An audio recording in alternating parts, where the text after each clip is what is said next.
Hello, welcome back to my channel and to today's video, which is a moving to London update video. And I have good news. So I have finally found a room. Last time I spoke to you, I think I said that I had been to view a room in Vauxhall and I was waiting to hear back, and they gave that room to someone else.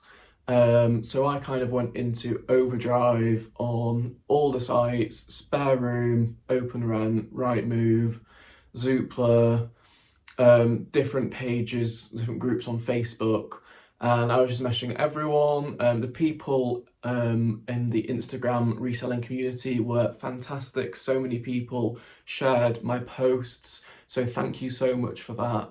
And yesterday I went down to London. So today's Friday, you're seeing this tomorrow on Saturday. On Thursday, I was down in London for the day, and I started to film a vlog. I filmed in my car before I went to get on the train, and then it ended up being a mad rush for different reasons, mainly my own timings not working out. But that's another story. It was all fine in the end. I was supposed to be viewing 3 places.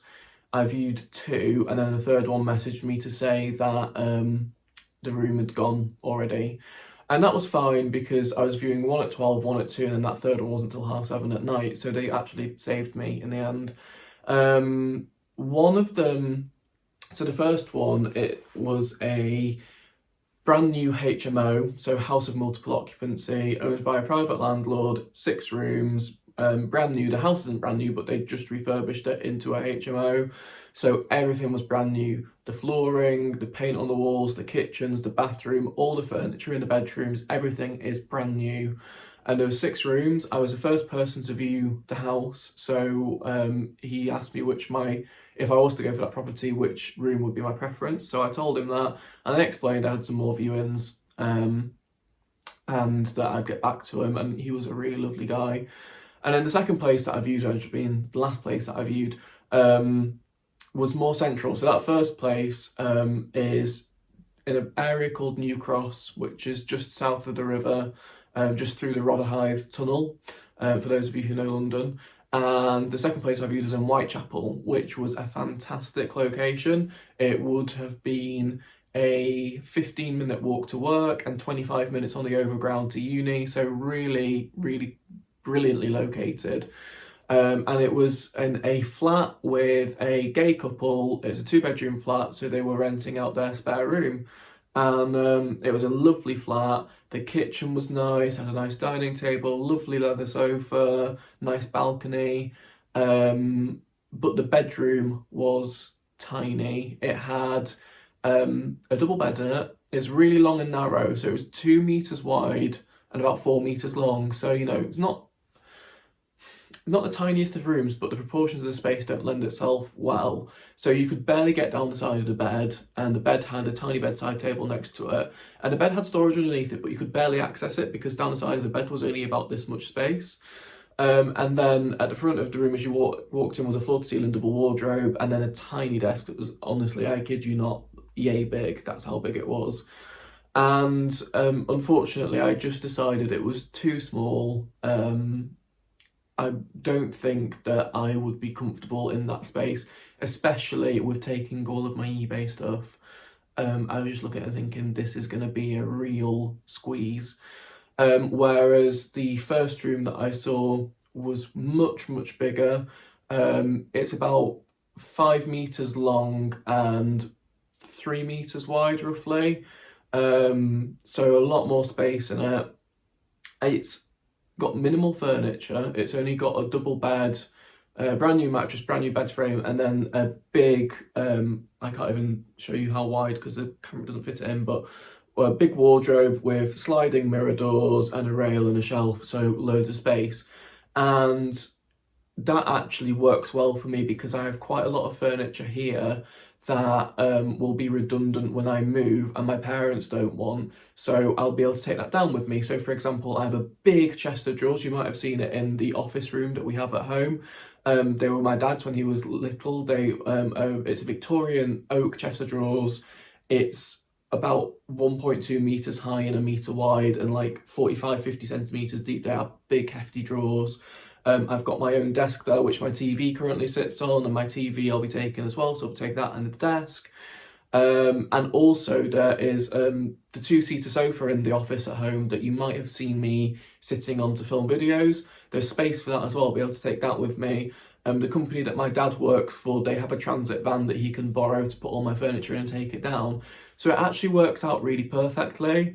I can take all my own stuff, is what I'm getting at here. Because the other thing is, I've mentioned it before, I'm round at my nan's right now, if you can't tell by the chinoiserie decor. Is it chinoiserie that they call this pattern? I think it is. But you can't really see it. There you go. Anyway, I'm round at my nan's right now, and you may know that her garage is full of all of my belongings. And I just wouldn't have had room for any of them in the little flat that I viewed. Whereas this house, I was able to take most of them with me. So again, it'll clear out room here too. So that's really good. My parents are really happy about that, because I know my mum is concerned about how much stuff I have here, because we don't know what's going to happen with this property. I've mentioned it before, my nan is in a care home. She owns this property. She has no intention of selling it. But you don't know what the future holds, and if the day did come that we were to sell this place, we don't know where my stuff would go. So it's my mum's happy about that I'll be emptying this place out, basically. Not emptying out, but just of my belongings. Although I still will have my huge tan leather corner sofa in the garage. So yeah, we have other options. We do have other options. My auntie and uncle live on a farm, and they have a whole host of outbuildings that I could probably use. But that's besides the point. The point of this video is I have found a room. It is light and bright and big and clean and new. The kitchen's brand new as well. The bathrooms are brand new. It's a 6-person house. The kitchen's got a full-size range cooker in, so it's got 4 ovens. I think it's like 3 ovens and a warming drawer. It's got 8 hobs on it. There's 2 fridges between 6 of us. There's a washing machine and tumble dryer. There's no dishwasher, which is the only compromise, but I'm sure I can make do with that. It's got a little yard out the back of it, so it'd be nice when the sun's out to be able to have the doors open or sit out there. And the other thing is, I was planning on selling my car before I went down, because I wouldn't be able to take it with me. And especially if I was living in that flat in Whitechapel, there's no chance I'd be able to take it with me.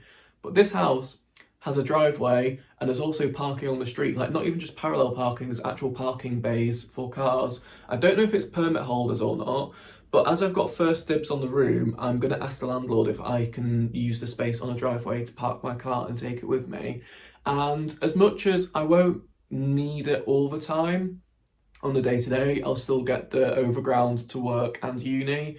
It's 40 minutes to work and 45 minutes to uni, so it's still very doable from where the location of this place is.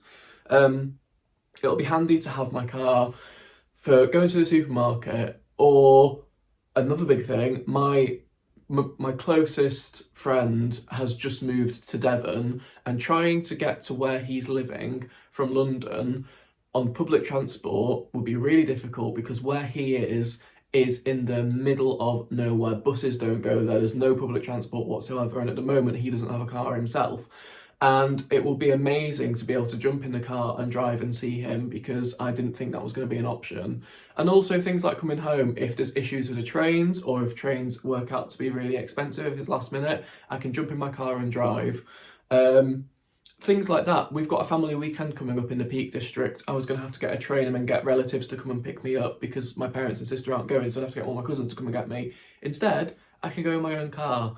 It's just still going to give me that freedom, so that is really nice to have, and I'm really happy about that. So as things stand, I've paid a holding deposit on that, which was 1 week's worth of rent, and the landlord will deduct that off my first rent payment, so that's absolutely sound. There's no proper deposits put down, which is fantastic, because most places ask for like £800 or £900 deposit, which obviously you don't get back till you move out. So he sent me through all the contracts, all the documents for me to prove my right to be able to rent. So basically just prove my British citizenship. And yeah, I need to, this all literally happened yesterday. I got home at 10 o'clock at night because my train was an hour and a half delayed. By the time I got home, he sent through the documents, but I was so shattered that I just went to bed. So today, and once I filmed this, I'm going to go and sit down and read through all those documents and sign them if I'm happy with them. And then we can arrange a move-in date. And I cannot tell you how utterly relieved I am. I was beginning to get so stressed about it because it would have meant having to push my job start date back, missing my induction to uni, all stuff like that. And it means now that these last 3 weeks that I have before I start, I can just enjoy and relax and have fun. It's going to be fun. I'm not stressed about moving down. It'll be fun unpacking my new room and setting it all up and putting my own belongings in. I'm really looking forward to it. And my friends are going to be down there. The other big plus is that where this house is a 10-minute walk from where one of my other friends is going to be living, and she's also on the same course as me, so we'll be able to get the train to uni together. We'll be able to go for a drink after uni together. It is just going to be lovely. The area that it's in, New Cross, it's not an area I know much about, and I had a really lovely Uber driver that took me from New Cross to my viewing in Whitechapel, and he's lived in New Cross his entire life, and he was so honest with me about everything. Because I said, I don't know about the area, like how safe is it, what's it like? He said, he's 24, so he's only a year older than me. I mean, I'm 24 in October anyway, so basically the same age. He's lived in New Cross his whole life, and he said that if it was 7 or 8 years ago, I would not have wanted to live there because there was gang violence and it was quite, you know, loud area to be in, not particularly pleasant, a bit hostile. But since then, it's had so much regeneration put into it. I walked through the most lovely park from the train station to the house, and everyone was out enjoying the sunshine. I got really nice atmosphere from it. And he just reinforced that and said how great it was. And it's so relatively central, it's in zone 2, that he's basically said, you know, it was bound to be regenerated at some point, and that has happened. So yeah, it's a nice area. I'm close to a friend, a really good friend.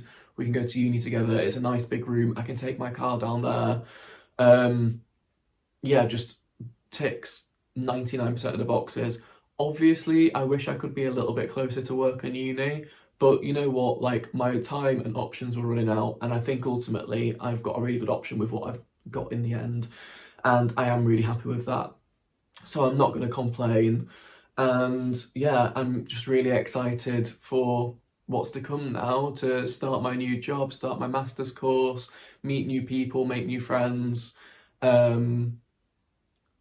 start working for the biggest architecture company in the world and do my master's degree and become fully qualified and earn more money. And the other thing is, with the size of the room, I've got room for basically all of my eBay stock because the bed's quite high off the floor and it's got all the storage space underneath it.